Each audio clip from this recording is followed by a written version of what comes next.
மதசார்பற்ற முற்போக்கு கூட்டணி சார்பில் கோவில்பட்டி சட்டமன்ற தொகுதியில் போட்டியிடும் திமுக வேட்பாளர் கருணாநிதி தீவிர வாக்கு சேகரிப்பில் ஈடுபட்டார்.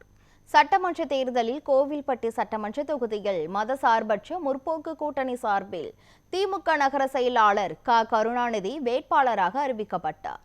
இவர் கோவில்பட்டி சட்டமன்ற தொகுதிக்கு உட்பட்ட சமத்துவபுரம், லிங்கம்பட்டி, புதுகாலனி, குலசேகரபுரம் உள்ளிட்ட பகுதிகளில் தீவிரமான வாக்கு சேகரிப்பில் ஈடுபட்டார். அப்போது பெண்கள் அவருக்கு ஆரத்தி எடுத்து உற்சாக வரவேற்பு அளித்தனர். இதனைத் தொடர்ந்து பொதுமக்கள் மத்தியில் திமுக அரசு கொண்டு வந்த மக்கள் நலத்திட்டங்களை எடுத்து கூறி வாக்கு சேகரிப்பில் ஈடுபட்டார்.